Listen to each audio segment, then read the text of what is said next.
projectors.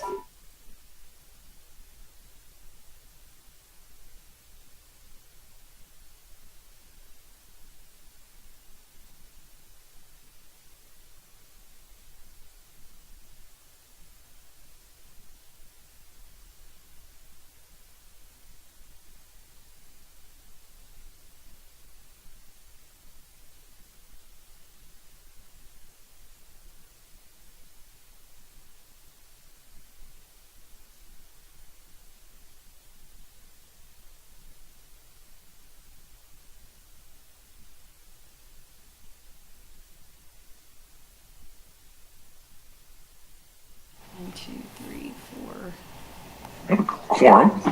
six. Who are we missing? I'm counting 7. We have everybody here, I think.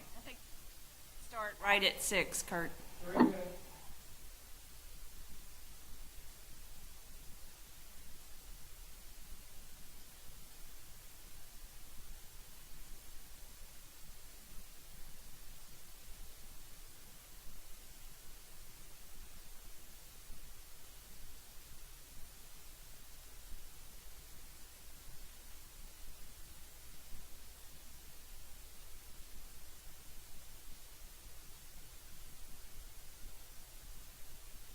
Next week it will be the hay bale, or next month.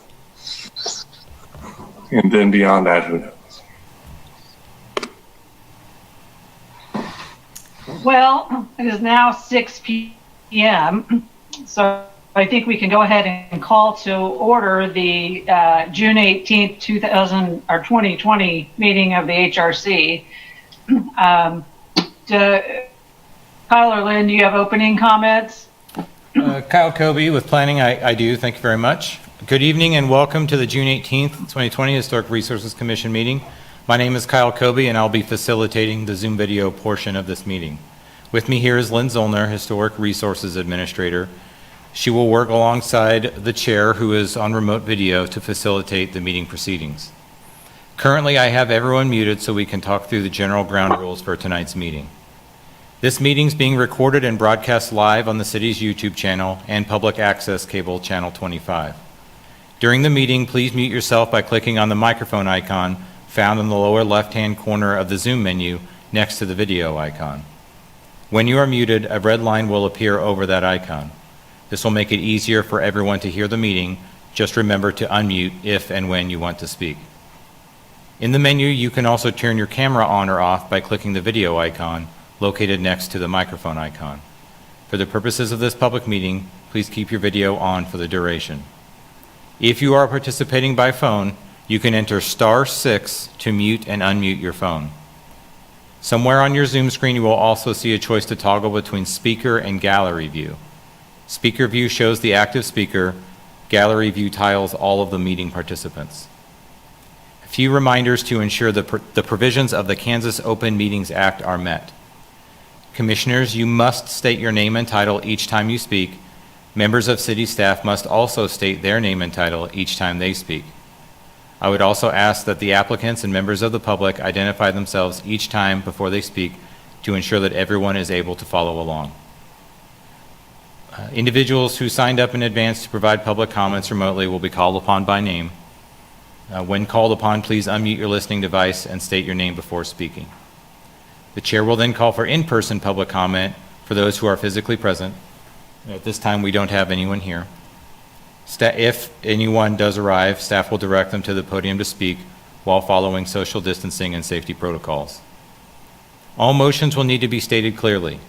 After a motion is made and seconded, the chair will call on each commissioner individually to provide their vote.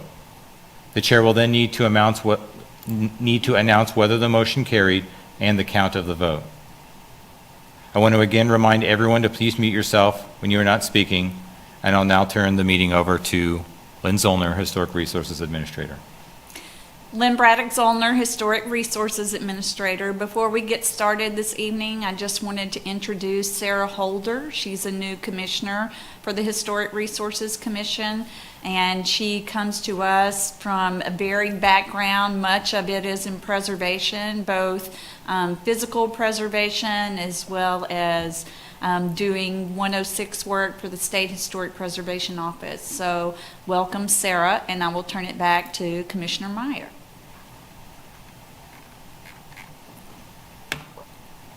This is Commissioner Meyer. Welcome, Sarah. On board.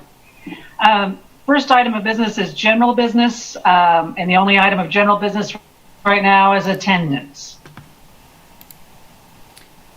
Lynn Braddock Zollner, Historic Resources Administrator. The attendance is included in your agenda each month so that the public and the commissioners can look at attendance records and follow along with voting. So this will just be an agenda item for you from now on at the beginning of the meeting.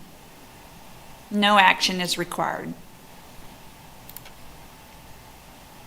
All right, this is Chair Jody Meyer. We'll move on then to communications. Have we received any communications from other commissions, the State Historic Preservation Officer, or the general public? Lynn Braddock Zollner, Historic Resources Administrator. We've received no communications.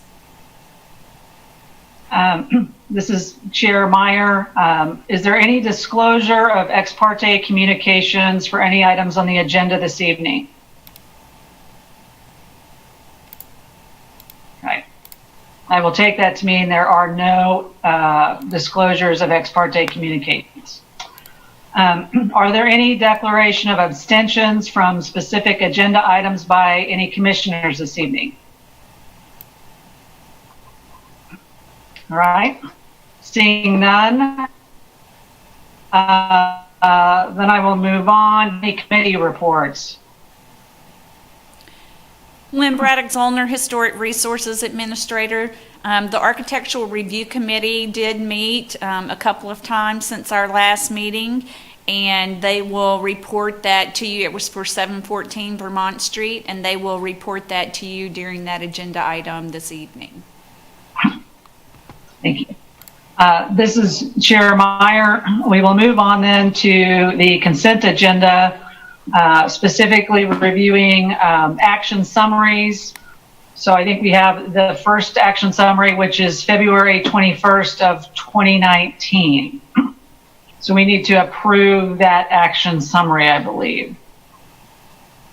This is Commissioner Foster, but it's not clear who was in attendance that meeting.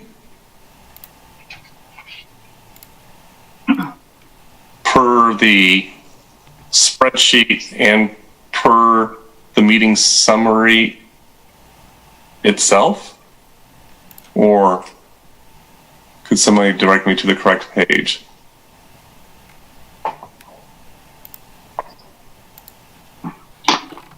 Is it on the action summary?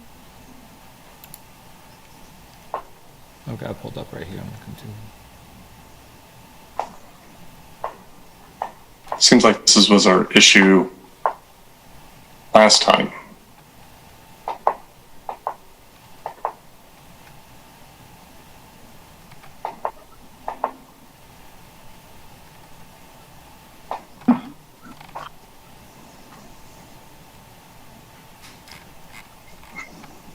This is Chair Meyer. Lynn, do you know?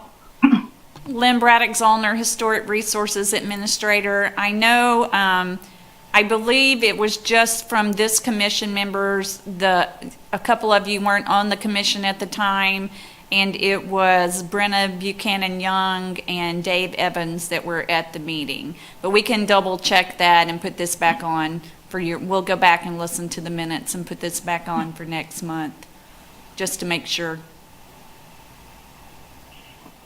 So maybe we should have a motion to defer this action summary. Lynn Braddock Zollner, Historic Resources Administrator, that would be appropriate.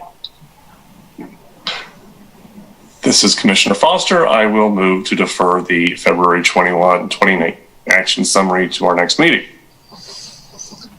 This is Chair Meyer. Is there a second? This is Commissioner Fry. I second that motion. All right. Since there's a second, we will take a vote. Commissioner Evans?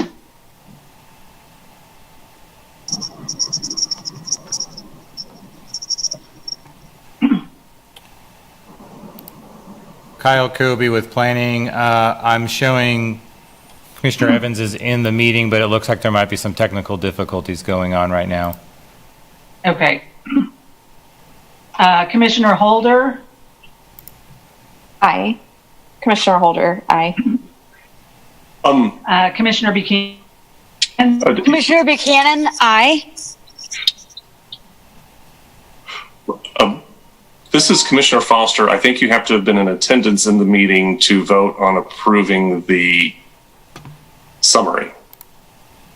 So, right? Commissioner Holder, this is to defer the action item. Oh, you're right. Thank you. Okay, sorry.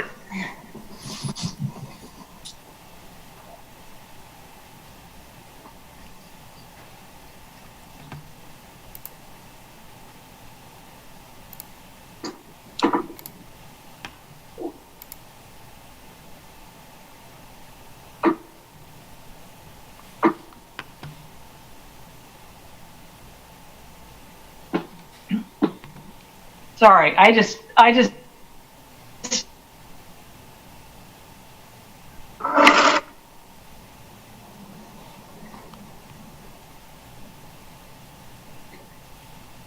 went off and came back on.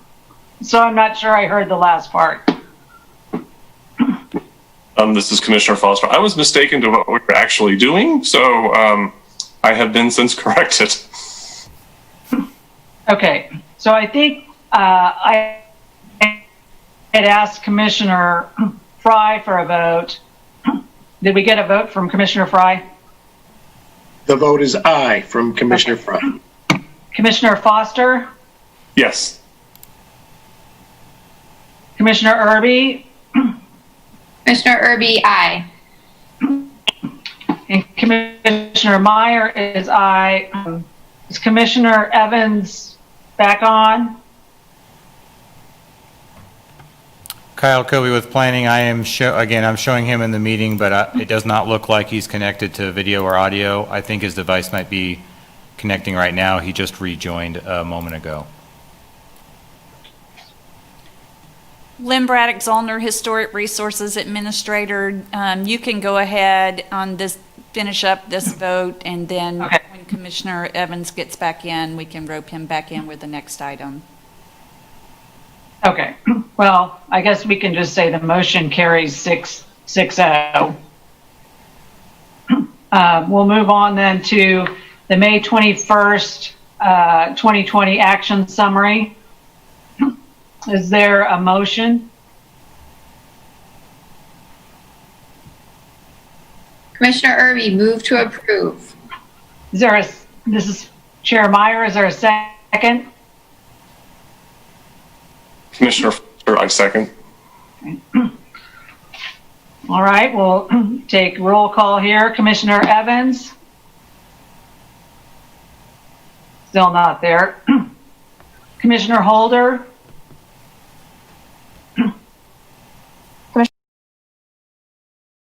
Can't vote. Okay, you I are was there. present. All right, thank you.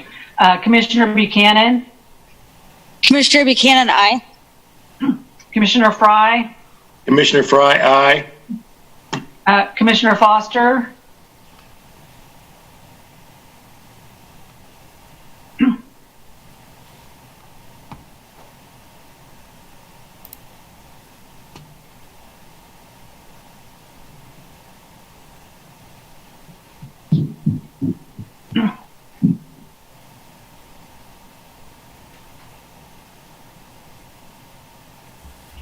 Kyle Kobe with planning. Commissioner Irby? Commissioner Foster, I don't think we couldn't hear your vote. Oh, I'm sorry. Aye. Okay. Jody Meyer, Chair. Commissioner Irby? Commissioner Irby, aye. And Commissioner Meyer, aye. So I think that motion carries 4-0. All right, then we will move on to the next item on the agenda, which is the administrative approvals.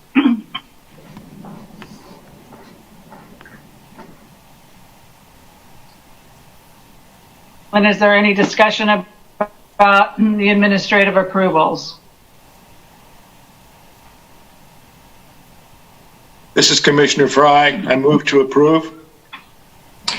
Commissioner Foster, I second. All right, we'll take roll. Commissioner Evans?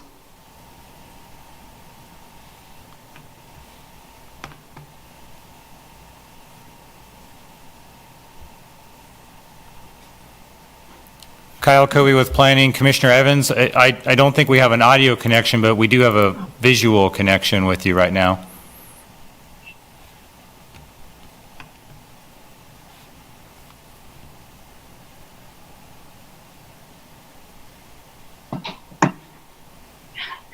We'll come back to him. Commissioner Holder? Commissioner Holder, aye. Commissioner Buchanan? Commissioner Buchanan, aye. Commissioner Fry? Commissioner Fry, aye. Commissioner Foster? Yes. Commissioner Irby? Commissioner Irby, aye. Commissioner Meyer, aye. And looks like we lost video on Commissioner Evans. Commissioner Evans, are you there?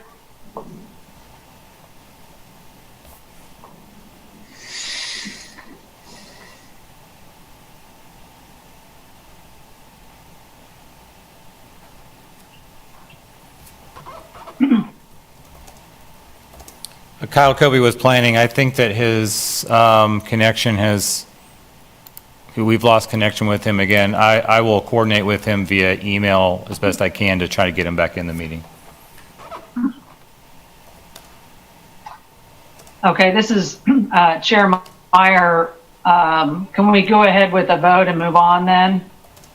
Lynn Braddock Zollner, Historic Resources Administrator, yes, you can go on with the vote. Okay. Then motion carries 6-0. We will move on then to the next item on the agenda, which is public comment. Is there any public comment? Oh, we didn't get any public comment, did we? Kyle Kobe with Planning. I'm not aware of anyone who's signed up to speak during public comment. All right, this is Chair Meyer. We'll move on then to the public hearing items. The first item on the agenda is DR 19-00293, 800 Pennsylvania Street. Lynn Braddock Zollner, Historic Resources Administrator. Commissioners, you've seen this project before. This is 800 Pennsylvania Street. It's new construction. It's a certificate of appropriateness review and a design guidelines 8th and Pennsylvania Neighborhood Redevelopment Zone review. The property is located in the environs of the Green and Sidney Lewis House, and it's in the 8th and Pennsylvania Urban Conservation Overlay District. This was submitted by Patrick Watkins on behalf of Ohio Mortgage Investors, LLC. As I mentioned, you first saw this project back in November of 2019, and it was referred to the Architectural Review Committee. The ARC met with the applicant several times and looked at different proposals. That project came back to the Historic Resources Commission and was approved on January 16th, 2020. Since that time, the program has changed a little bit, part of it due to COVID-19, part of it due to financing. The applicants changed their programming, and so they needed to make some alterations to the approved project. The alterations were such that staff did not think that they could be an administrative approval to change, and so we're bringing it back to you this evening to look at those changes. The primary change that you'll see, I hope you had a chance to look at the approved plans and then what's being submitted this evening. The big change is the commercial storefront on the ground level has been removed, and that area has been changed to work-live units similar to the ones on the south end of the building. Another change that you may have noticed is the removal of all the balconies from the primary facade. Those are the two largest changes. There, I think your staff report outlines some of the other changes, but those are two of the larger changes for the project. It's still a 3 to 4 story mixed use structure on that vacant lot.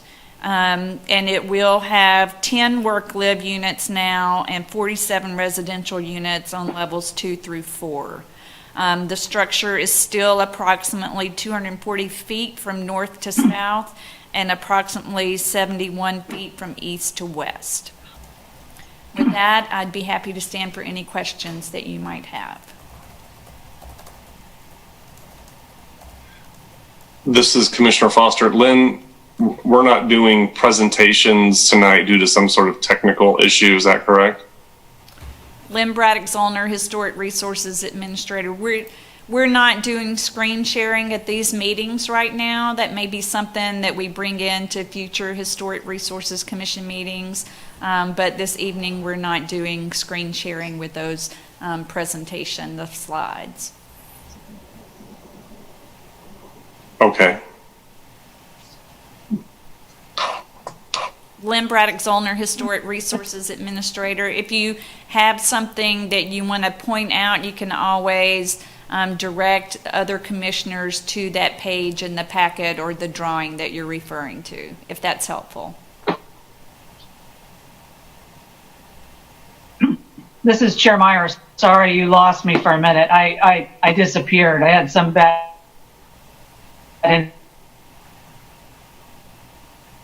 internet connection, so I'm back. Was there a public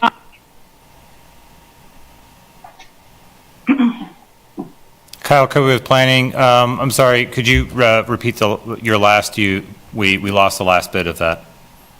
Sorry. Was there any public comment on this item? Lynn Braddock-Zollner, Historic Resources Administrator. We've had no public comment on the item, either here in the commission room or submitted prior to the meeting. The applicant, however, is here to answer questions that you may have. Does the applicant wish to say anything?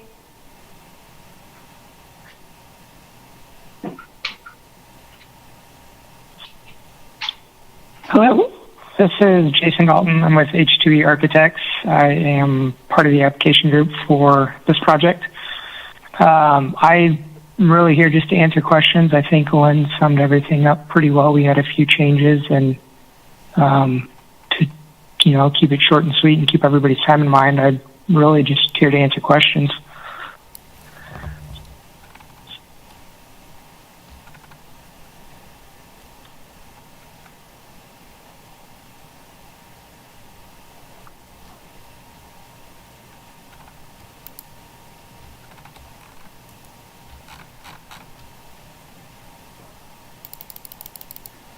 Unless someone has a comment, I would go ahead and make a motion.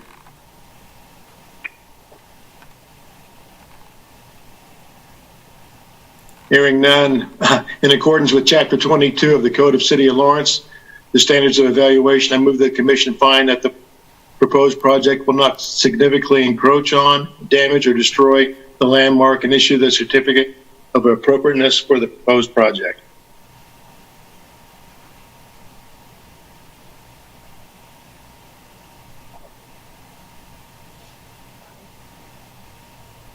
This is Commissioner Foster, and I didn't get my unmute off quickly enough, but I'm going to end up seconding this. But I did want to insert a little bit of commentary of, as a member of the AAC, and we met at least a couple of times on this project.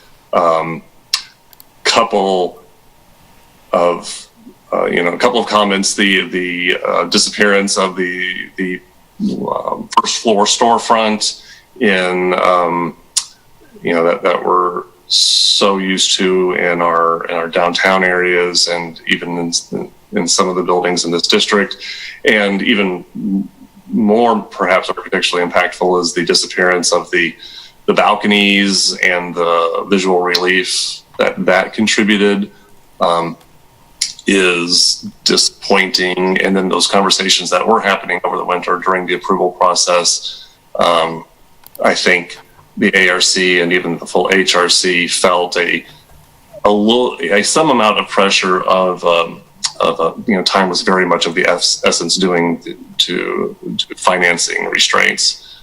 And here, some months later, we're back discussing changes.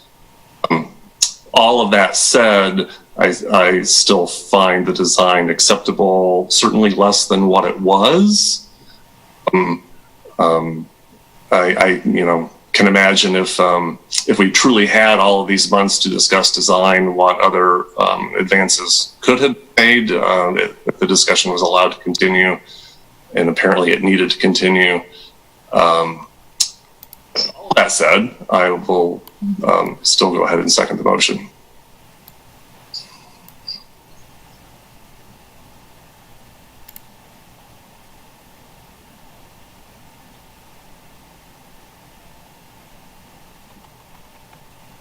Commissioner Irby, Chair, you're on mute. Thank you so much. I switched connections because I was having a problem.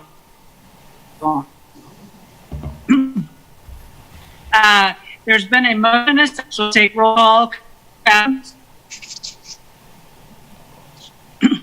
We'll move on. Commissioner Holder?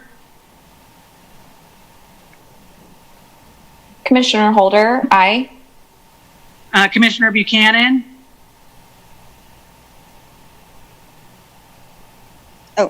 Commissioner Buchanan, aye.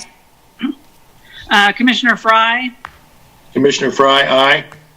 Commissioner Foster? Yes. Commissioner Irby? Commissioner Irby, aye. And Commissioner Meyer, aye. So the motion carries 6-0. Thank you. We'll move on then to the next item on the agenda, which is DR-20-95, 714 Vermont Street. Lynn Braddock Zollner, Historic Resources Administrator. This is for 714 Vermont Street. It is a new addition. It's a certificate of appropriateness and a downtown design guidelines review. The application was submitted to the HRC previously, and you looked at that application on April 16th of this year and sent the application to the Architectural Review Committee to work with the applicant to meet the guidelines while meeting the property owner's project goals. Since that time, the ARC has met a couple of times with the applicant. The project is still around the 1,700 square foot addition to the northwest corner of the structure located at 714 Vermont Street. The addition will attach to the existing structure on the east and south elevations of the structure, filling in what's currently, if you've been by there, a vacant parking lot. The height of the structure from grade to the top of the cornice will be 47 feet. And the majority of the structure will be clad with insulated metal panels. As I mentioned, the ARC has met a couple of times on this project, and at this point, I would like to open it up. There was no consensus by the ARC to give you a recommendation this evening, so I would like the individual members of the ARC to speak to the committee meetings and their thoughts on the project.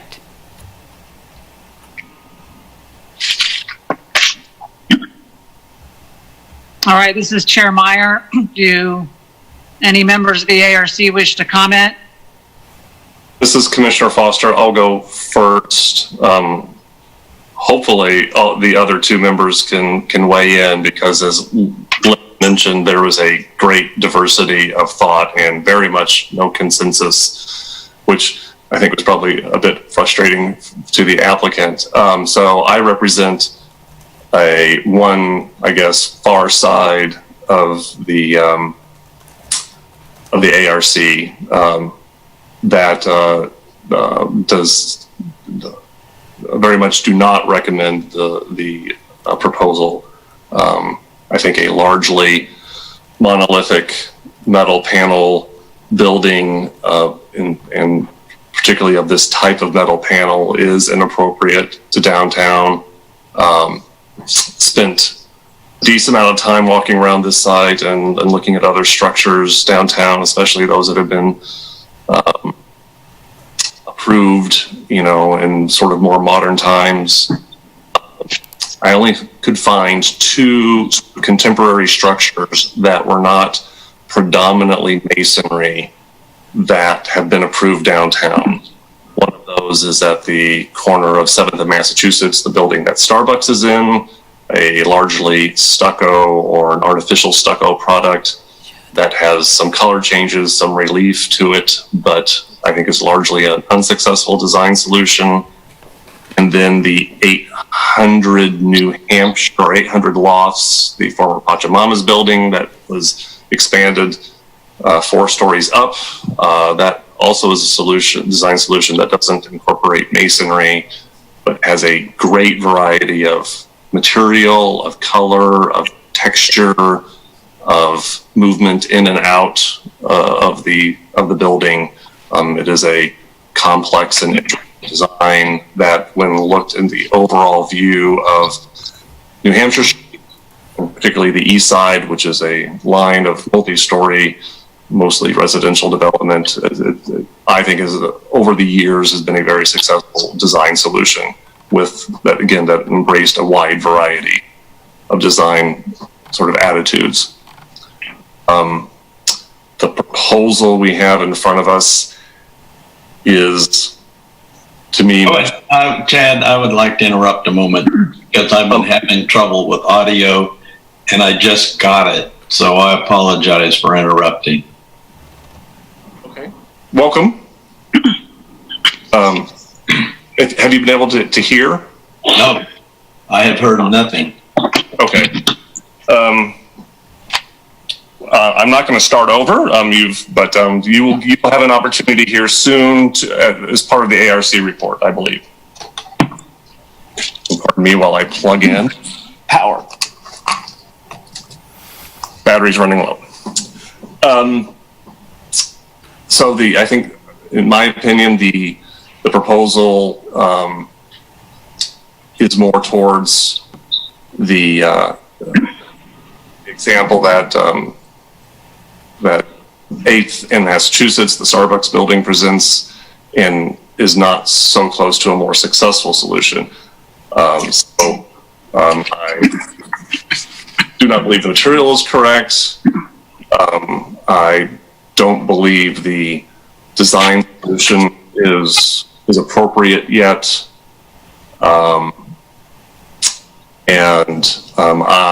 The staff report does mention height, and I think most of the ARC was comfortable with the height, and I think discussed at the HRC meeting that this was at, sort of yielded on the height issue and said, I will focus on the exterior treatment of the building. Haven't seen as much movement on that aspect of it as I'd hoped to see. So that's the sort of high level of my thoughts. And This is Chair Meyer. Chad, do you see a point from your perspective in going back to the ARC if there was, there wasn't any joint recommendation?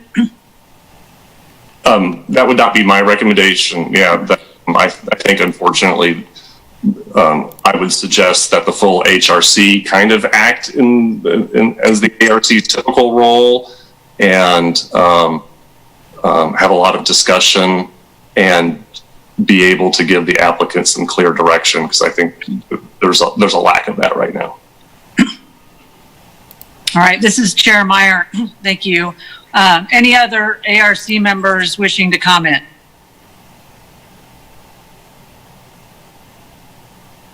This is Commissioner. Oh, sorry. Dave, go ahead. Go ahead, Brenna.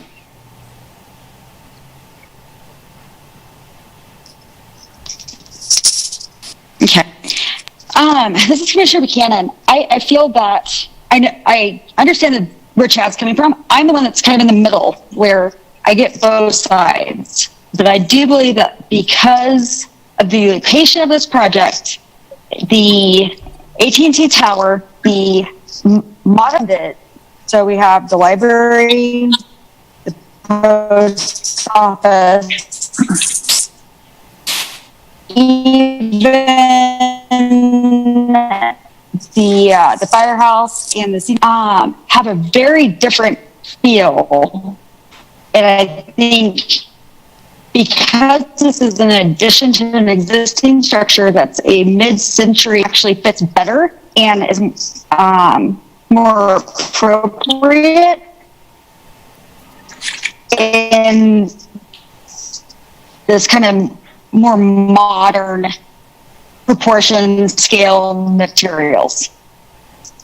So overall, philosophically, I do not like metal panels. But in this specific installation, I can see where it would actually function, aesthetically function well for that location. I'm not saying I'm in favor of it, but I can see it working. This is Chair Meyer. Commissioner Buchanan, I'll ask you the same question. Do you think there's any benefit to sending it back to the ARC? This is Commissioner Buchanan. Yes, in that it would allow the applicant time to gather some of the materials that were discussed during the ARC meeting to see if you come to a consensus on some of those or not. And I think at that point, if we still don't have consensus,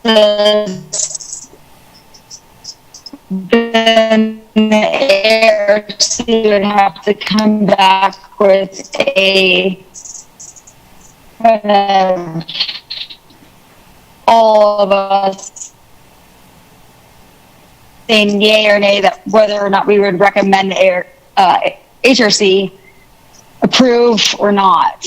I also know that time is money in the applicant. So I say yes, it would maybe help us come up with a better option for the plotting.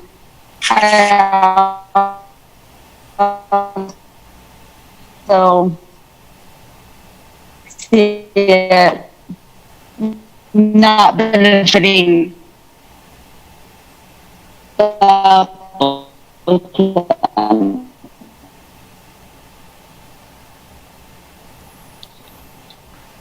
This is Commissioner Foster. I didn't hear 50% of what Commissioner Duck said. This is David Evans, and I didn't either.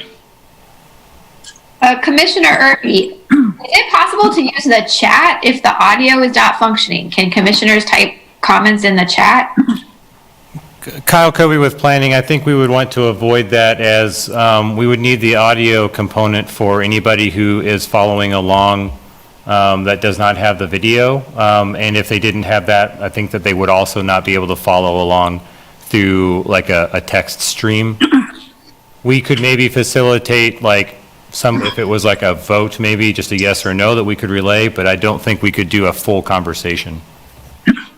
This is Commissioner Buchanan.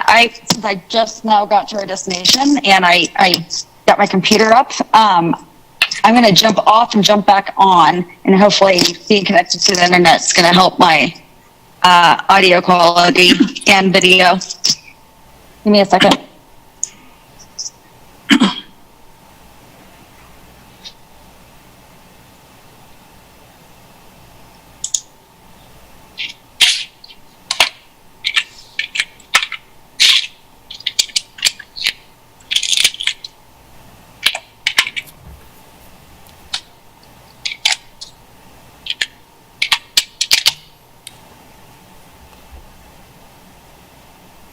This is Kyle Kobe with planning. I will let Commissioner Buchanan back in as soon as she shows up in the the invite list. In the meantime, if Commissioner Evans would like to speak, I'll loop Commissioner Buchanan back in as soon as possible.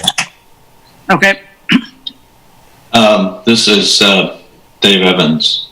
There is no question that there's been a lot of discussion among the ARC relative to this.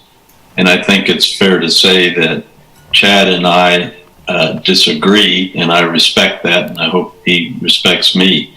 I, in essence, concur with Brenna in what she said about being in the middle. I think one of the interesting things about this is that the staff report is pretty clear that, as we see, it is appropriate certification and also complies with the downtown design guidelines.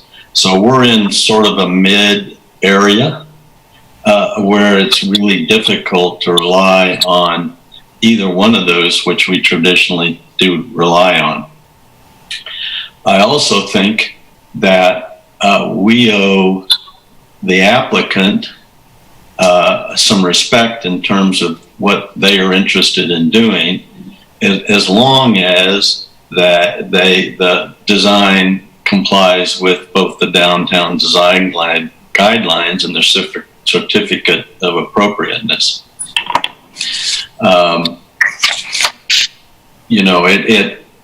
I would hate to go back to the HRC because I think that is not very friendly relative to the applicant.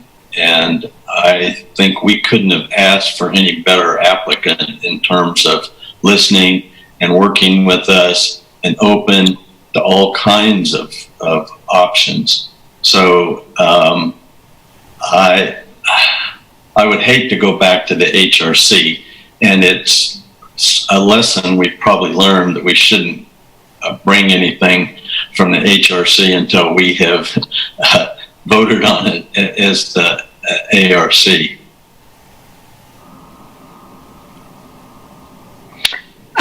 This is Chair Meyer. I guess my question in asking about sending it back to the ARC was just, I don't want to waste the applicant's time if there's no benefit that most of you see to going back there.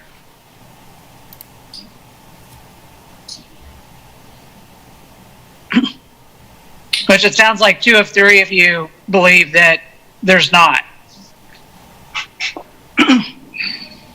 Yeah, I would not want to go back. We weren't able to come to a conclusion even amongst ourselves, so going back, I'm not sure that anything would be different. And I completely agree with your concern relative to the applicant and what is fair to them. Well, now that and this is Chair Meyer, now that we've had a, committee update, the applicant is present. Does the applicant wish to say anything?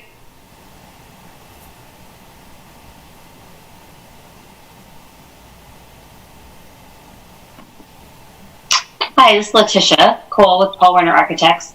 I did have a little bit to say. I won't make it very long, but I'm going to read it. I have to put on my glasses because I'm that age.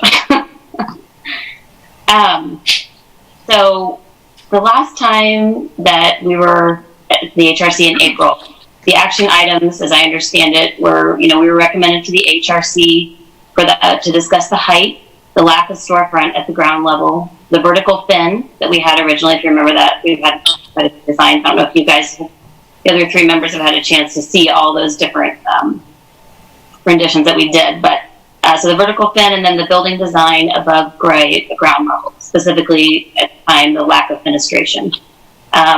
Since that time, we've had 3 really good meetings with the ARC with a lot of helpful discussion. Even if people don't agree, I still think it's helpful discussion. During those 3 meetings, the members reached a consensus that the height of the addition is acceptable, at least at the time. That was the vote that was taken. That they were all okay with the height. And while it was not unanimous, and please correct me if you guys disagree, what I have down in my notes is that 2 of the 3 members agreed that the changes we made to remove the vertical fin, add a storefront area at the base, and add horizontal slit windows to the upper facade were all good alterations, and they voted in approval of them. And you know, we had another sort of ARC meeting last night where we looked at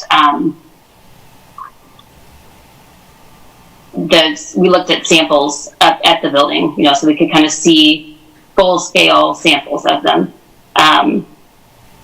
So, and I think we all, like, I guess I will just reiterate that I think we all did agree that going back to ARC was not maybe the most helpful, and that it was better to have a discussion with all 6 members tonight. So I'm just going to explain. I think the most, I would say the item that we had the most discussion about is the metal panels. And so I just want to take a few minutes to kind of talk about the metal panels just a little bit. Material of the building for the first 10 feet is brick. Above that, we're proposing to use insulated metal panels.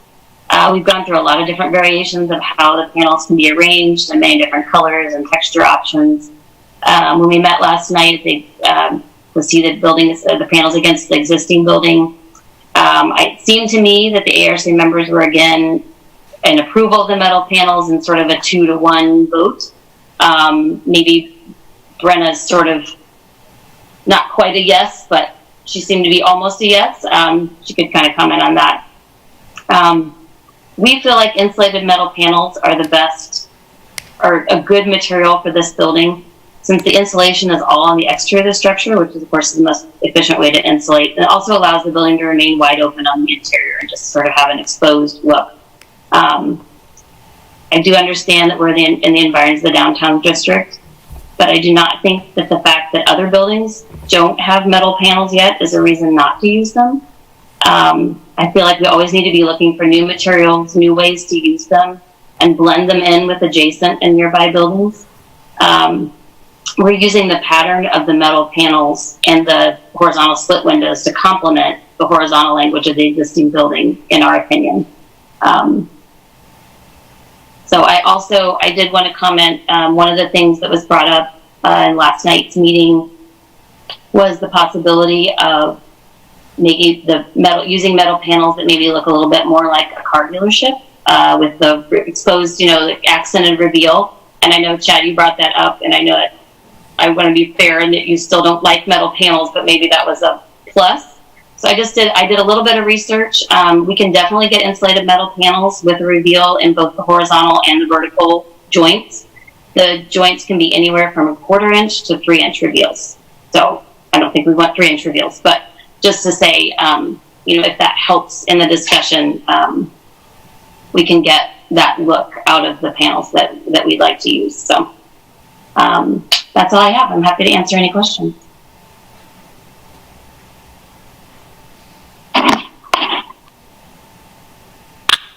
This is Chair Meyer. Does anyone have any questions for the applicant? This is Officer Letitia. I'd be interested in seeing examples and photos of that. Certainly, that I guess you're still not talking about an ACM panel, but this different type of metal panel, insulated metal panel that has a consistent reveal all the way around it. This Letitia, I sent some pictures to Lynn this afternoon. I don't know if we're allowed to share them, but I sent 3 pictures of insulated metal panels with that look. So I could email them to you, but I don't know if that's fair in this format. So.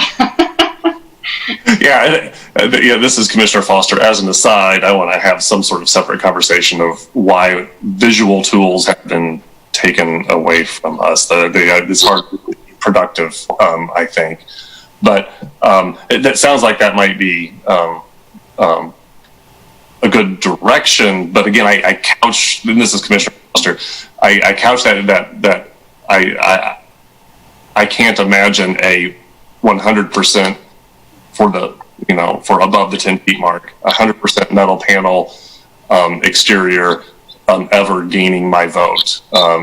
So, try to make it your proposal as best as you can, and I'll certainly give my feedback. But bottom line, I still can't imagine me approving how I reduce the proposal to is a big metal box downtown.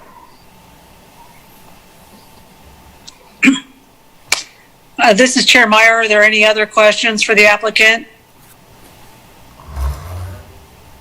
This is Dave Evans. I do have a question. Rent is an important part of this. But Chad, do you have any idea what's going on? This is Commissioner Foster. I'm sorry. I meant Kyle. I apologize. Kyle Covey with Planning. Commissioner Buchanan is back on the line. It looks like she just unmuted herself and is ready to weigh in. This is Commissioner Buchanan. I'm not sure where I was and who heard what or where to begin. If somebody wants to give me a clue to say up or a thumbs up, down. This is Chair Meyer. Brenna, we didn't hear half of what you said, so. This is Commissioner Buchanan. I think I kind of forget exactly where I left off, but I do feel that the context of the buildings on this block do constitute really looking at the guidelines that say to be differentiated and not replicas within the vocabulary that's existing. So, and I feel like because it's attaching to a mid-century modern building, that what's being proposed will be more appropriate and more kind of in line, more innovative and forward-thinking. How do I say this? Communication of our architecture. That said, when it comes to should it go back to the ARC, probably not. I think it would behoove everybody to have a conversation amongst yourselves to see if we can come to a consensus on whether or not the metal panels are or are not appropriate with this application at this location. And if it comes down to just a die within the panels or a texture of the panels, I think that's something that can be worked out down the road. As long as there's some guidance provided and that we ask staff to review any final or any changes in the final materials. This is Chair Meyer. Brenna, did you have any other questions of the applicant? I don't think so. I think everything was pretty much, this is Commissioner Buchanan, on the table yesterday during the ARC. I think all my questions have been answered. I think it really comes down to our, as a commission, interpretation of how to apply the guidelines in a specific instance. And unfortunately, you've got a cold, warm, and hot, so. This is Chair Meyer. Oh, sorry. Go ahead. This is Dave Evans. I concur with almost everything that Brenna said. I am in favor of the metal panels, which is one of the sticking points, but anyway. All right, this is Chair Meyer. Lynn, was there any public comment on this item? Lynn Braddock-Zollner, Historic Resources Administrator. We received no public comment by the deadline, and there is no one in the audience here in the commission room to comment. This is Chair Meyer. I think we'll bring it back to the committee for discussion now. I think everyone is in agreement that there's no point in sending it back to the ARC. So I guess I would be interested in knowing then if everyone wants to approve the project as is or approve it as recommended by Lynn or some other alternative third option.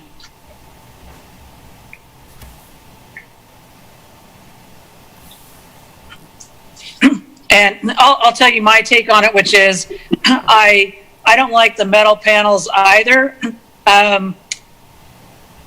Dave, I think you said discussions about color or whatever. I don't know what that would be without seeing those types of alternatives to the panels.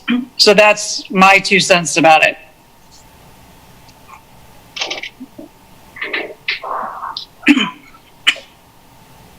This is Commissioner Foster, and I guess as the most opposed thus far, I guess I feel an obligation to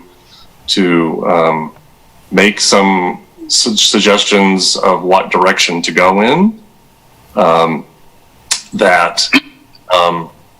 Considering the scale of the building, and it is significant, as the staff report notes, that do look at other examples downtown. In the world of metal panel, there's a wide variety of product, and we were talking about this last night. Again, the 800 New Hampshire project has standing seam metal surfaces, has ribbed metal surfaces. The ACM, the aluminum composite material that the sort of the car dealership, which is usually a very smooth. We were looking at colors last night that were sort of mimicking stucco or brick or sort of more natural colors, but maybe metal panel, I think, is one element that Dave and I agreed on. That maybe metal panel should actually, if to what extent there is metal panel, shouldn't be a beige to blend with a brick or something like that. There's metal panels that come in silver, and there's metal panels that come in copper, both of which metal materials are on the existing building now. All the coping and trim work on the building is either a copper color or a metallic aluminum color. So I think, considering the scale of the building, it should be a complex design that involves different true textures with different shadow lines, different colors, a variety of materials. Maybe not half a dozen materials, but sort of more than one. And the ability to push and pull the plane of the surface and create relief and create interest, as opposed to having 4 flat surfaces from that first story up. The fenestration that's been suggested, I think, has been an improvement generally. Appreciate that. One of my comments, again, looking at downtown as the example, and I think even the design guidelines themselves, first floor is typically storefront and sort of, shop window kind of approach with sort of clear story glass above that, at that first level, and then punched windows, typically reflecting residential or what have you downtown, or offices. We don't have that opportunity here for that level of fenestration, but the downtown buildings typically have a first floor that reads one way as a facade and then treated differently above that. And the corner sort of vertical slice of 4-story curtain wall, I think, has no precedent downtown, and don't encourage that on this design or probably any future design. That keeping that bottom, middle, top approach that we've talked about in a number of other designs, I think has gotten lost here, where we sort of have this extruded, again, fairly monolithic, very smooth, fairly monochromatic solution. So I would, if we were to see this again, if it's sent back for design alterations, complexity and variety would be the words that I would suggest.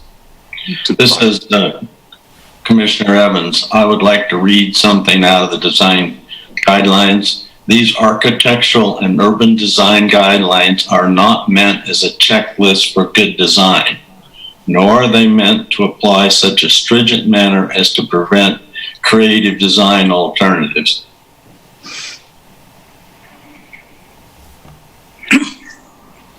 This is Chair Meyer, and I don't disagree with that. However, one of the things that I consider is the standards we set for projects when we allow something that appears to be contrary to the guidelines or outside the norm for the guidelines, because the next project that comes along is going to use this as an example. Well, what I just read is what it says about design. Yeah, I might grab one next. Mike. Okay.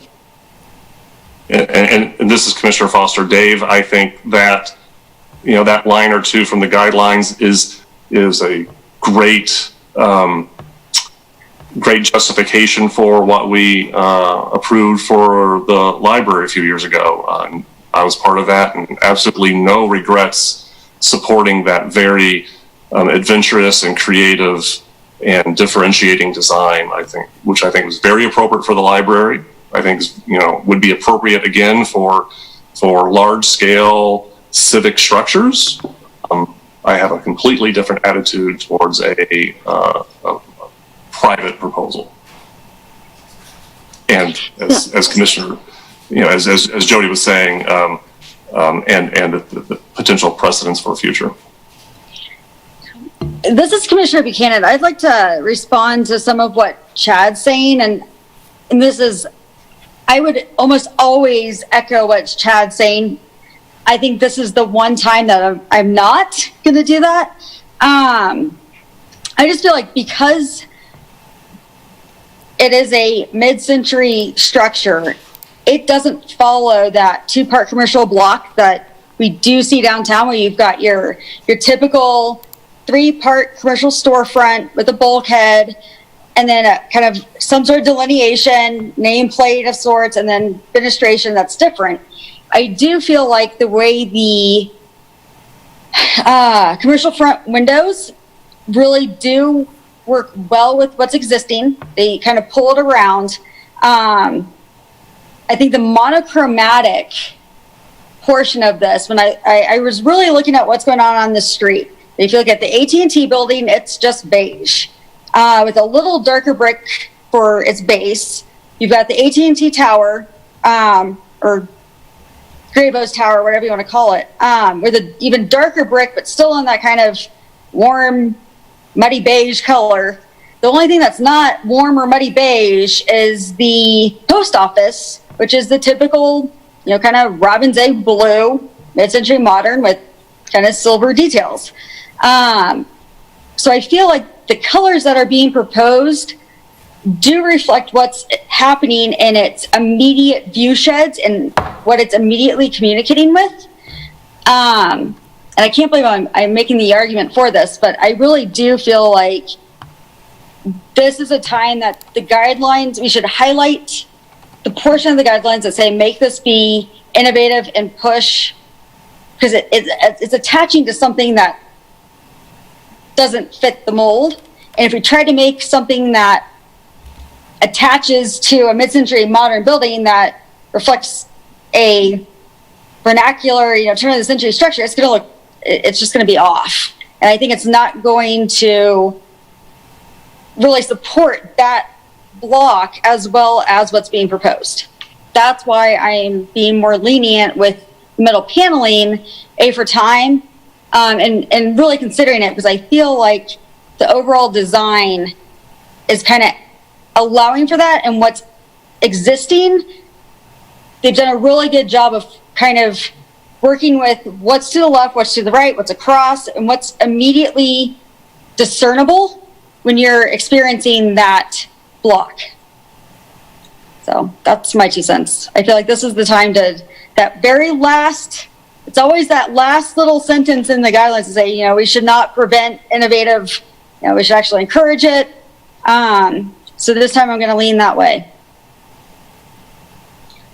This is Commissioner Irby, and I just want to first of all thank the members of the ARC for all of their thoughtful commentary and explanation, and you all have clearly grappled with this quite a bit, and I appreciate all of your thoughts on it.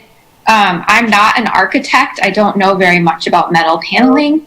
I'm a historian, and I am applying the design guidelines as I interpret them. I agree that they are not, I mean, it says they're not supposed to be a checklist. And I think what Commissioner Brennan is saying, or sorry, Commissioner Buchanan is saying about the context of this particular block and this particular area makes a lot of sense. I concur that I think that the innovation here is warranted, and I'm leaning toward approving.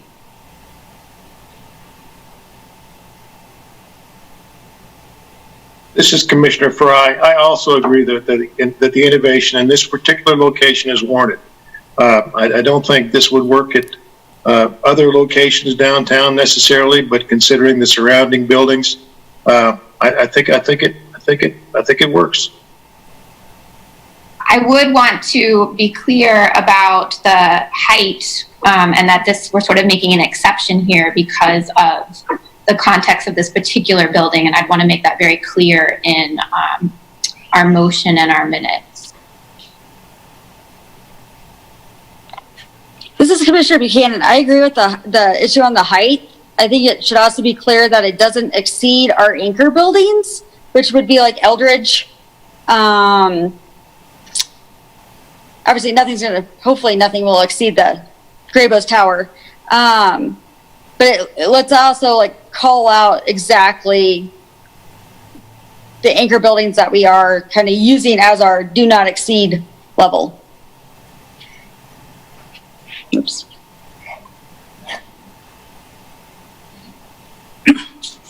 Any other commissioner comment?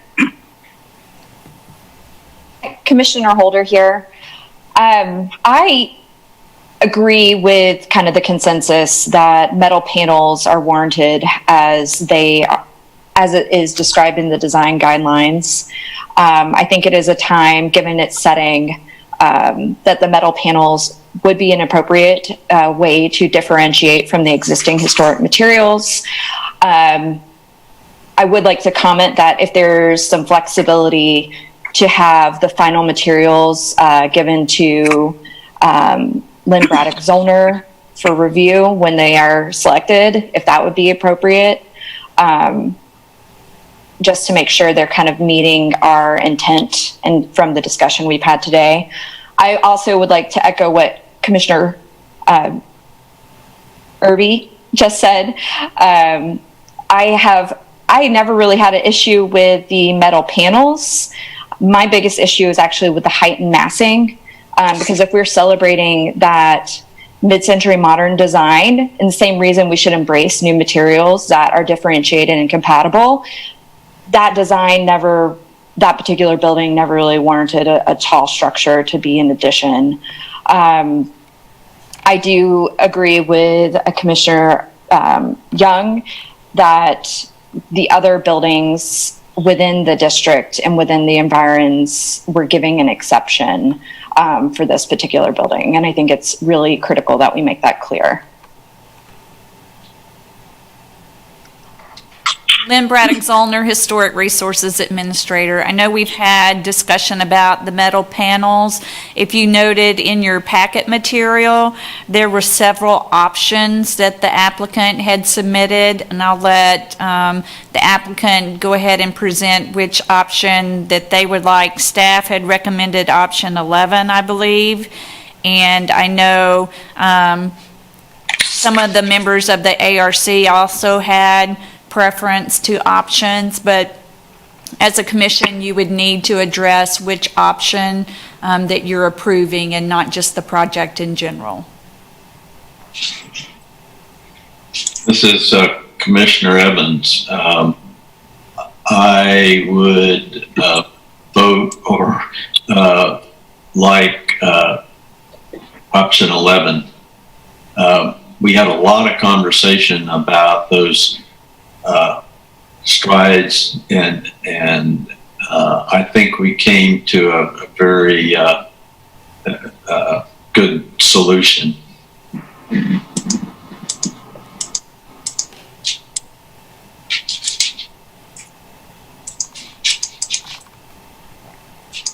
This is Commissioner Buchanan, and I'm trying to see this on my tiny little phone. I kind of remember what option 11 is. It looks like on option 11, the windows are not kind of pushing and pulling around the corner. They're all symmetric. Is that correct? Am I looking at the right option 11?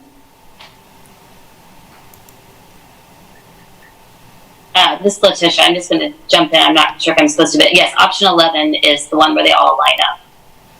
And just to be clear, maybe I can help. The option that you guys looked at last night that I think you liked is 11D, if that helps anybody. This is Commissioner Evans. Do we have an image of that, Letitia, you could show? This Letitia, I don't have, I don't think I'm allowed to show it, but I don't know if, Kyle, are you able to pull that image up from our application? And you can do what's in the packet. That's the only thing you can do. Kyle Kobe with planning, we really only have the ability to reference the materials in the packet. I don't have anything available that I could pull up right now. Part of that is as a planning department, our policies with how these meetings go, and also a part of it is that the device that I'm working off of would require, I don't know that people would want to sit while I converted the document into a format where I could even do that in the first place. So long story short, I don't think that I'll be able to show anything other than we would just have to reference the materials in the packet. Commissioner Irby, Dave, if it helps, it's page 36 of the packet of the PDF. Okay. I'm looking at pages 111 and 112 between option 11 and option 11D. This is Commissioner Foster. It depends on if you're clicked into the PDF or if you're just going through the packet online. If it's HTML or if it's not.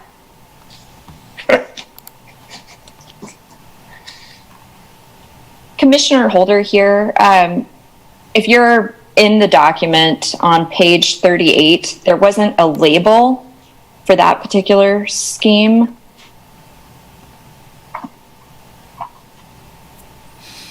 And then could you comment on the differences of that particular illustration to 11?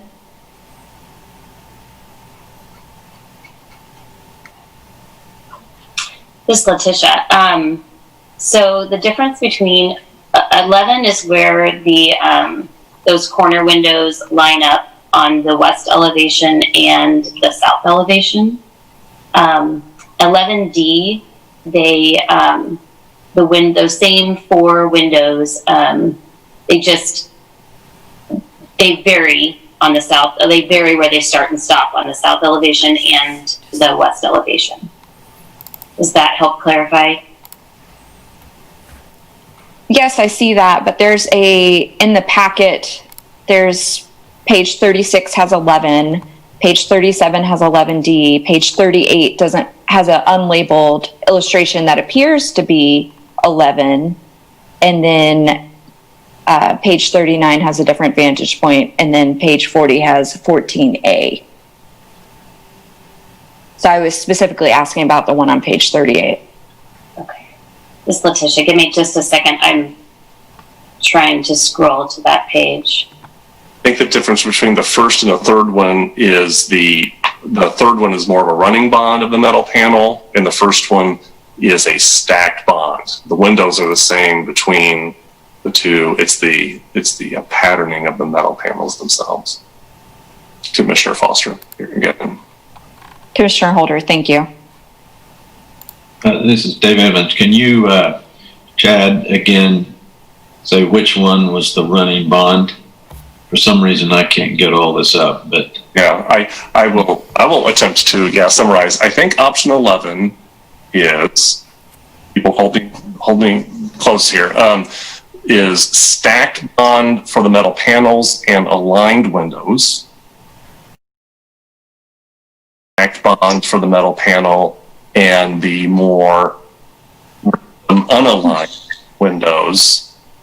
And option 11 is run bond for the metal panels, but aligned windows. While I will not be voting in favor of this, I think the other two ARC members were the up 11 folks. Which I don't actually remember us discussing 11D last night, the unaligned windows. But there were multiple conversations going on, so I don't know. Brenna, you have, what is yours? This is Commissioner Buchanan. I prefer 11D with the windows offset where they are not symmetric. And definitely no running bond. Have it be stacked. This is Chair Meyer. I have to say that if I were going to pick one of them, I would do the opposite, actually. So, I would be more of a fan of 11. This is Commissioner Foster. Jody, maybe you should join the ARC. There's so many fine people on there that I don't really want to add more cooks to the kitchen.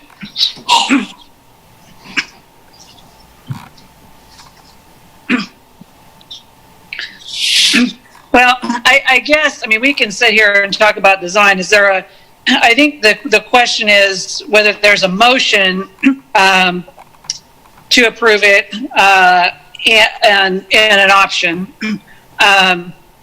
My question is, if there is one, do you want the final, for those thinking about approving it with metal panels. So my question is, as a condition of that approval, would you want the final metal panel details to come back to the HRC for approval?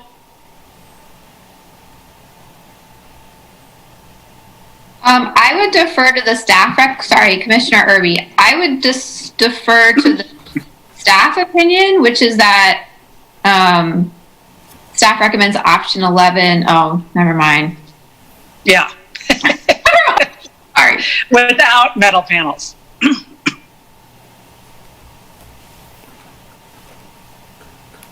I guess, so this is Chair Meyer. So my question to everyone is, do you want to see the final selection of particulars of metal panels for those in favor of metal panels?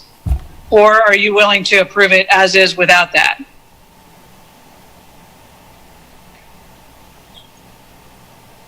This is Commissioner Evans. I think in the past, we have asked that the applicant provide something to Lynn, and she can get a hold of us if she feels the need for the ARC to jump in. This is Chair Meyer. Lynn, do you have any suggestions about that?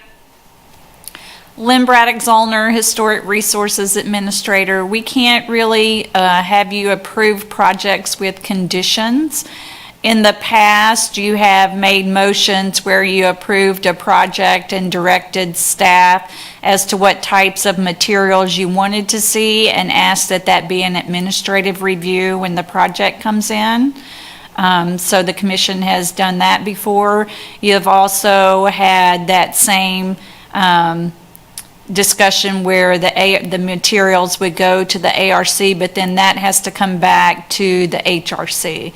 So you've had those, you've done it those ways before.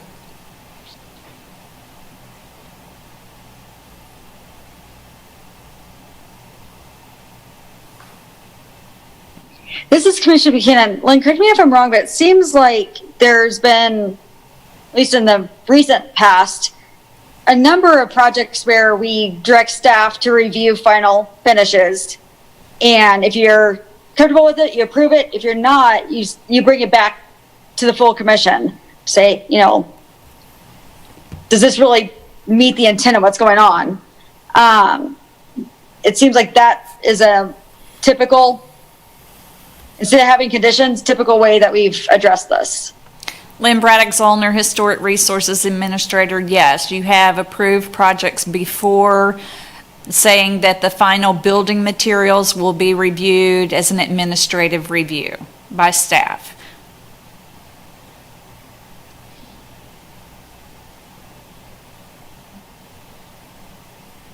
This is Commissioner Evans. I mean, the materials are, as we're looking at, are an integral part of that. So it's kind of boggling that we would send it back to you to review the materials and then send them back to the total commission. Lynn Braddock Zollner, Historic Resources Administrator, it would only have to go back to the full Historic Resources Commission if the material samples that are submitted do not reflect what the commission votes on tonight. So you would need to be very specific this evening with your material choices, and then staff would be reviewing that file, because there are differences when projects come in from name brand to name brand. What staff would be looking for would be the size of panels, the reveal, we talked a little bit about that earlier, the joint widths. Staff would want some direction as to what type of material final selection you would be looking for.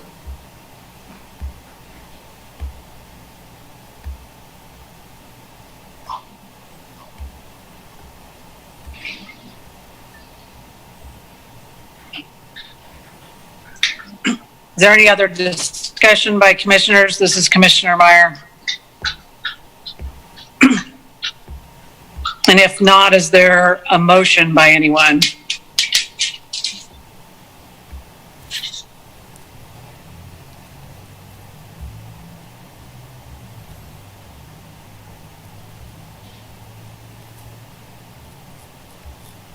Don't everyone speak up at one time. All right, this is Commissioner McKinnon. I'll give this a whirl. I move that we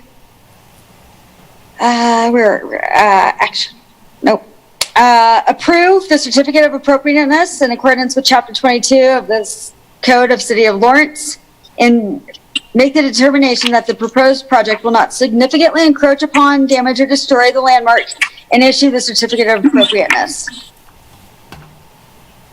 Commissioner Evans, second.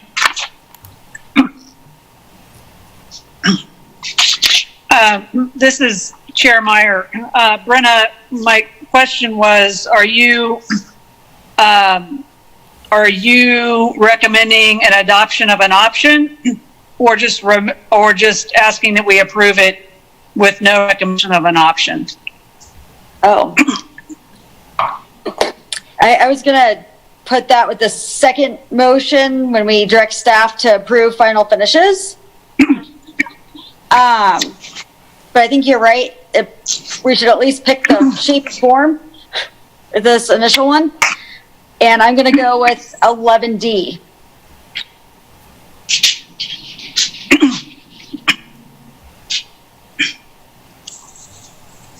Is there a second? Dave Evans, second.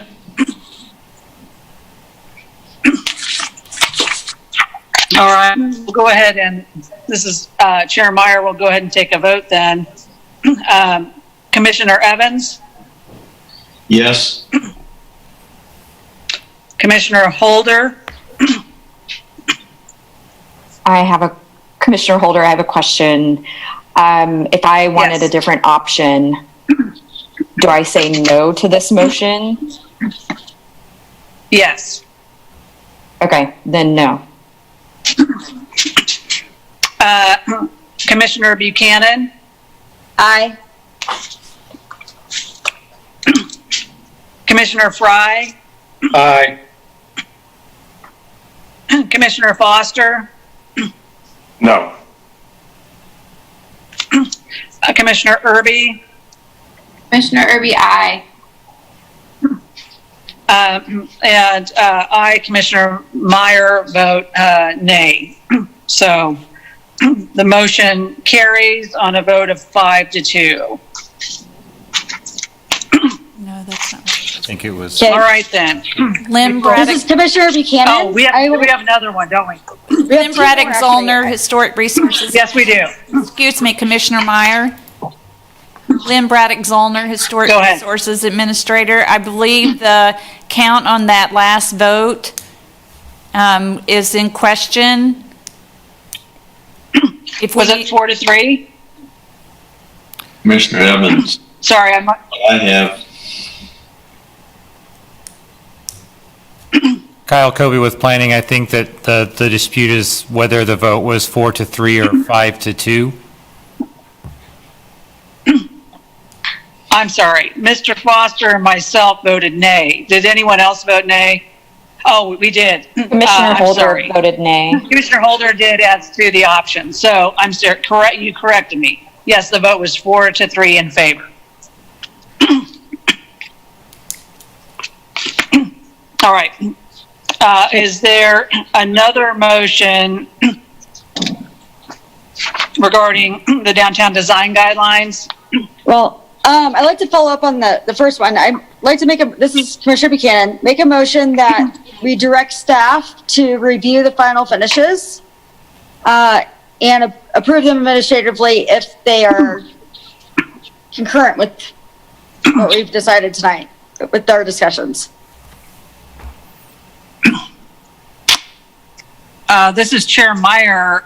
I mean, I think we just approved it without those conditions.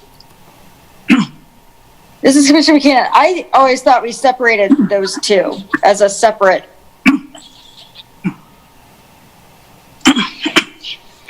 Help. This is Chair Meyer. Lynn, is that accurate? Lynn Braddock Zollner, Historic Resources Administrator. No, they're usually all in one motion. You do separate motions for each review, but you can't add a condition to a motion once a motion's been passed.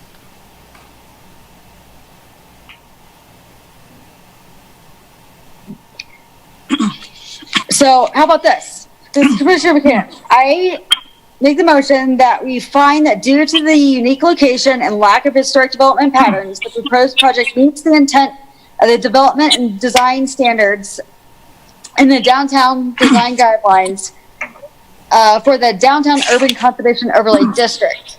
Along with that, I'd like to also direct staff to approve the final finishes administratively as long as they are concurrent with the discussions of tonight and make sure that they are within the design guidelines.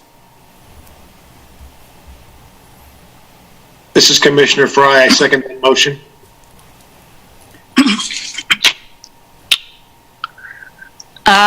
Since this is Chair Meyer, since there is a motion and a second, we'll take roll call. Commissioner Evans, Yes. Commissioner Holder, No. Commissioner Commissioner Holder. Buchanan, Quick one, were we supposed to be specific about color and texture? this is Chair Meyer. I thought that Lynn had asked for some direction about that, although I don't know that it's necessarily required. Lynn, could you speak to that? Lynn Braddock Zollner, Historic Resources Administrator. You don't have to have that as part of your motion, but staff would ask that you be specific, similar to what you do when you refer to the Architectural Review Committee, how you give them specific tasks to be done. Staff would request that you would be specific for staff to be able to review those materials as an administrative review. This is Chair Meyer. Well, I was just going to say that, I mean, I don't know that it has to be extremely detailed, but, you know, if you're talking about color or size of the panels or that sort of thing, I think is what she's looking for. Right. This is Commissioner Buchanan. I will vote aye with the details of mixing a smooth and textured panel in a color scheme that complements what's existing.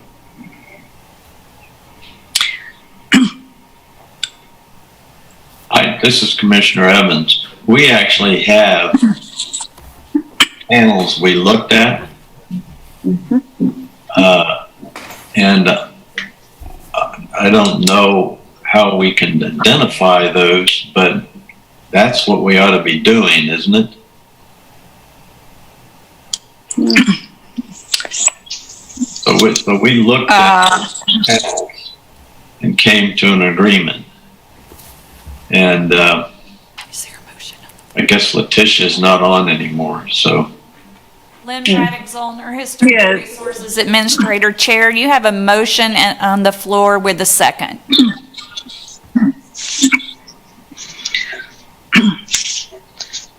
This is Chair Meyer.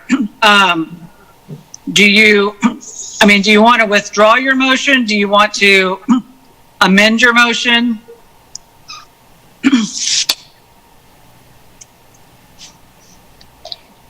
Commissioner McKinnon, great question. Or vote on it as is? Can we take roll, vote on it, and then afterwards direct staff as to what each of us would like to make sure occurs during her review? Or does it have to be part of the vote? I guess that's where I'm confused. Commissioner Evans, I think it ought to be part of our vote.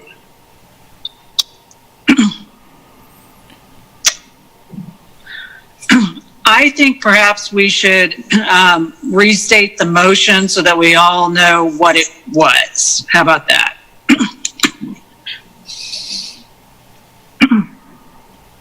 I mean, I don't know as I sit here right now if I remember exactly how Brenna phrased it. Yeah, this is Commissioner McKinnon, neither do I. It can, I read, let's see here. Do we just start over? Withdraw and start over? I'll withdraw my second.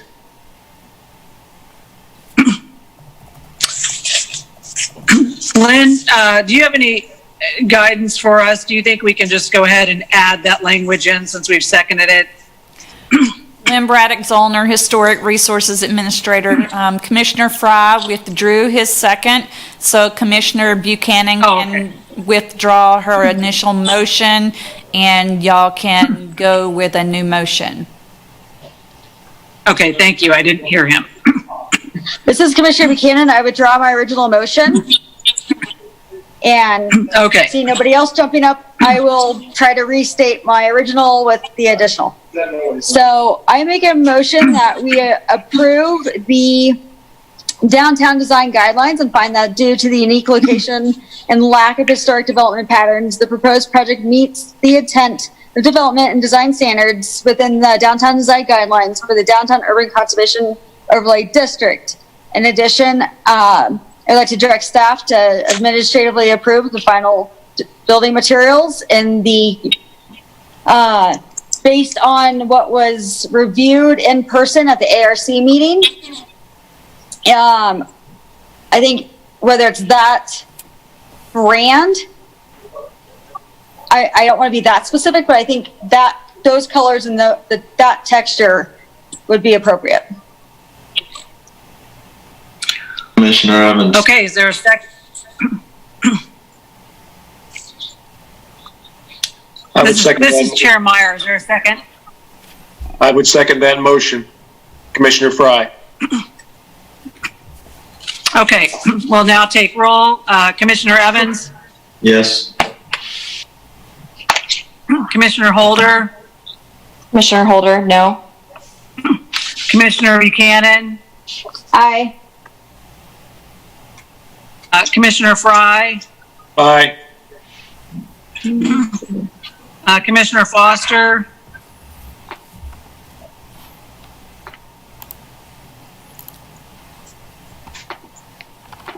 Commissioner Foster? This is Kyle Kobe with Planning. I think we've at least temporarily lost Commissioner Foster. Okay, we'll come back to that. Commissioner Irby? Aye. Commissioner Meyer, me, that's a nay. And do we have Commissioner Foster back? Kyle Kobe with planning it. I see his name has popped back up. He might be rejoining. Yes. Can you hear me? This is Commissioner Foster. I heard nothing. Commissioner Foster, we were waiting on your vote.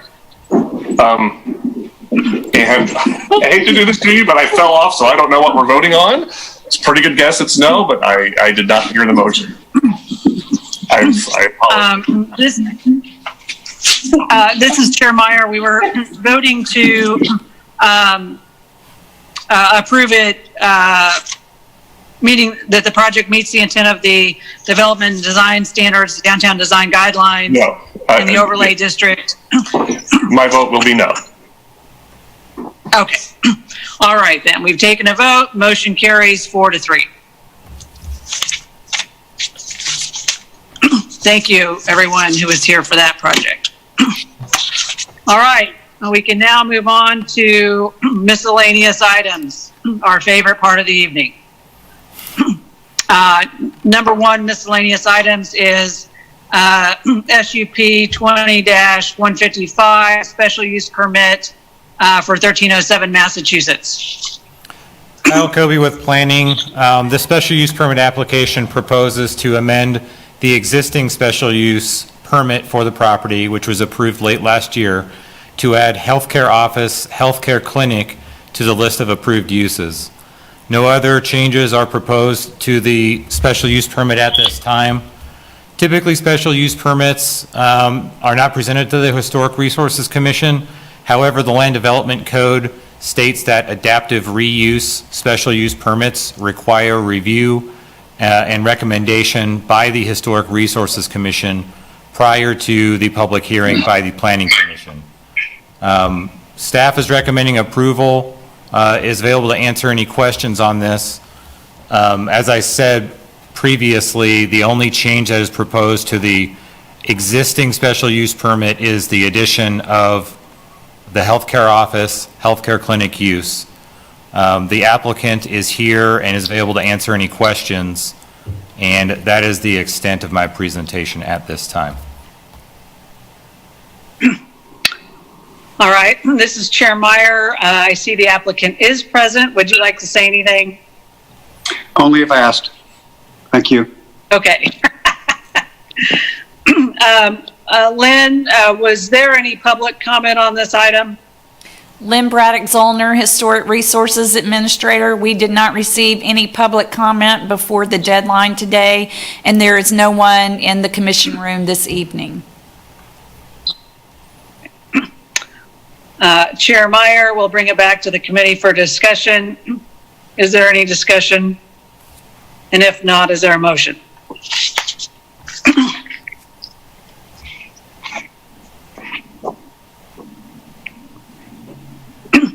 I personally have no objection to this proposal, and I would move that we recommend that the commission forward the proposed addition of healthcare office, healthcare clinic use to the list of uses permitted as adaptive reuse for 1307 Massachusetts Street to the Planning Commission and City Commission with a recommendation for approval.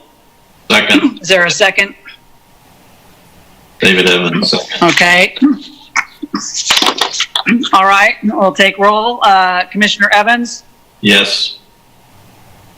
Commissioner Holder? Commissioner Holder, aye. Commissioner Buchanan? Aye. Commissioner Fry? Aye. Commissioner Foster? Yes. Commissioner Irby? Aye. And Commissioner Meyer is an aye. So the motion carries 7-0. Thank you for your patience, Mr. Winter. Thank you all very much. All right. We will next move on to the second item, DR 20-191, which is 1130 Kentucky Street. Kyle Kobe with Planning. This design review application pertains to demolition permit for the accessory structure located at 1130 Kentucky Street. The weekend prior to June 1st, a tree fell on this structure and severely damaged it.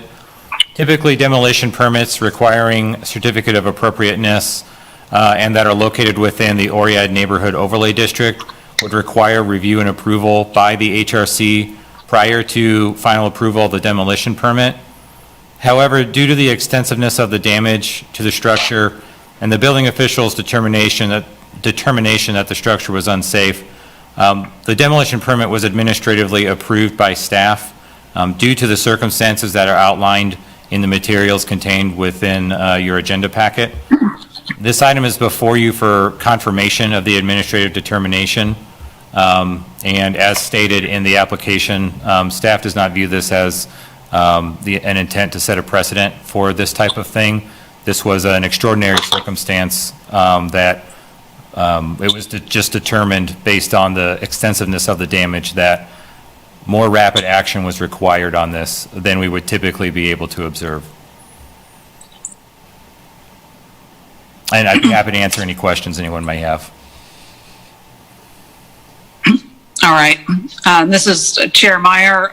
Was there any public comment on this item? Kyle Kobe with Planning. There's no public comment on this item, and there are no members of the public present at this time. Chair Meyer, is there any discussion about this item from commissioners?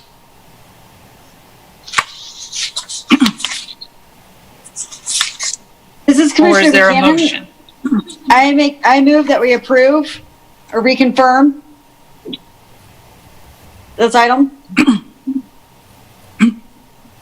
So you're moving that we find that the demolition of the structure was warranted as an exception to the Oriad Neighborhood Design Guidelines, specifically that the existing structure was unsafe and dangerous as determined by the building official?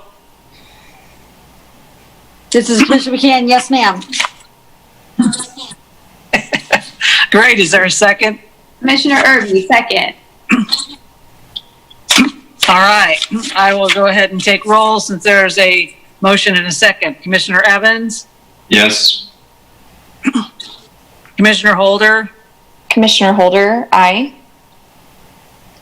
Commissioner Buchanan? Aye. Commissioner Fry? Aye.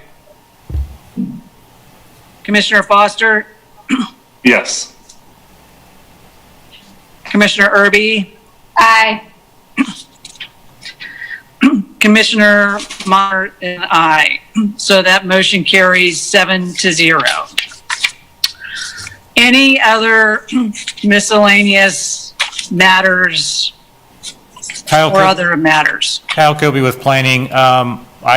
We also need a motion and a recommendation based on Chapter 22. I'm Certificate of sorry. Appropriateness. That out. I will move that we find that due to the, I'm sorry, I think I'm looking at the wrong item there. You said we need to do it for what? In accordance with the Certificate of Appropriateness. Oh. If you're looking at your agenda item, it's at the very bottom of that first page. Very bottom page.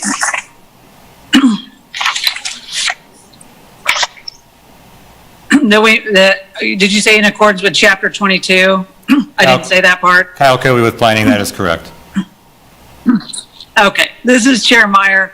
I would move that in accordance with Chapter 22 of the Code of the City of Lawrence, that the standards of evaluation and find that the proposed project will not significantly encroach upon, damage, or destroy the landmarks or their environs, and issue a certificate of appropriateness for the proposed project. Is there a second? Commissioner Evans, all second. Okay. There's a motion and a second. Commissioner Evans? Yes. Commissioner Holder? Commissioner Holder, aye. Commissioner Buchanan? Aye. Commissioner Fry, Yes. Commissioner Foster, Yes. Commissioner Irby, Aye. and Commissioner Meyer is an aye. So that motion carries 7-0. I think that wraps up that last item. The only other comment I wanted to make tonight is, Lynn, are we meeting in person next month? Lynn Braddock-Zollner, Historic Resources Administrator. There's a smile on my face because, as you know, things are ever changing in our world, and that goes for here at the city as well. So right now, we do not have a definitive answer on that. It is likely that at least part of you will be in the commission room and part of you via Zoom. Certainly Zoom is likely to be a component of some type in the meeting. I just don't know right now if you'll all be in the commission room or if there'll be some type of hybrid. But as soon as we find that out, we will certainly let you know. Okay.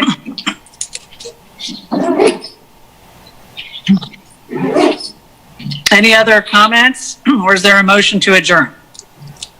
Motion to adjourn. Second. Is there a second? Gosh, okay, one last roll call then. Commissioner Evans? Yes, time for dinner. Great. Commissioner Holder? Yes.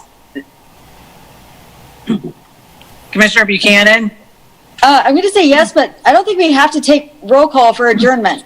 Is that correct? I think we went through Or this motion. before, didn't we? Staff? Help? Kyle Kobe with Planning. I believe that the motion to adjourn is done somewhat informally typically. I don't believe that a motion and vote is required. All right. Well, there's a motion and a second, so we'll call it good. See you, folks. Thank you, everyone. Bye-bye. Bye-bye.